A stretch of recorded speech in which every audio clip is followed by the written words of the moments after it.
Actually, I've been watching her for years.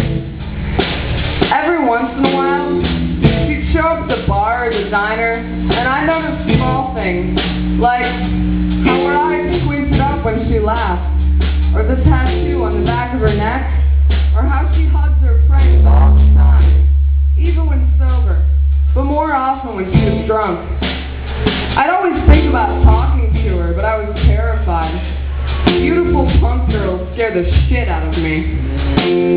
In April, with liquid courage, I said, "Hello." She didn't sneer or spit or even ignore me.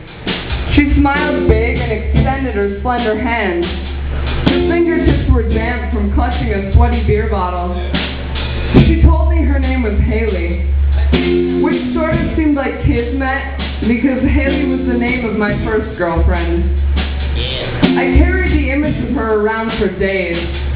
Spiky hair, bleached blonde with blue-black bangs, the black tattoos adorning her wrists and neck, her torn striped sweater and low-slung black pants, shining eyes and a crooked smile.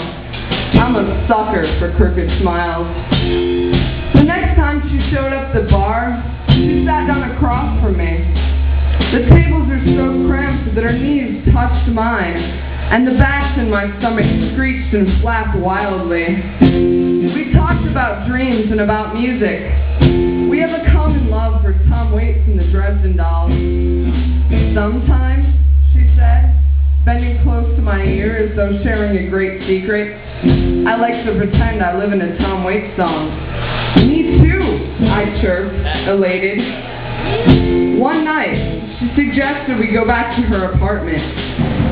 It's only a few blocks away, she said, and I've got a bottle of French wine waiting. We tripped through the empty streets to her place, and then sat on the stained carpet of her living room floor. She set Heart of Saturday Night spinning on the turntable, and we crooned along with Tom.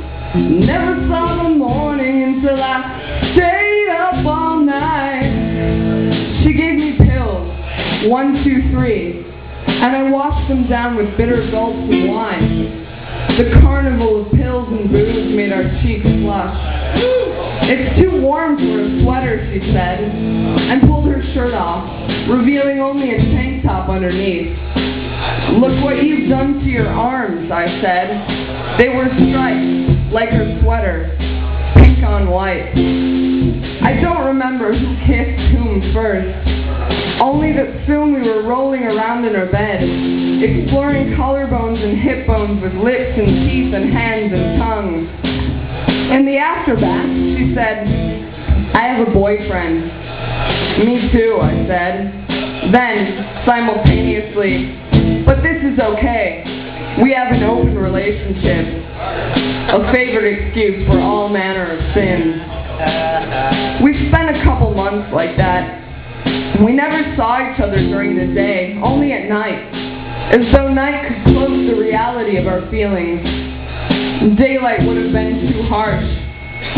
We passed our times reading tarot cards, listening to records, drinking, taking handfuls of pills, comparing scars.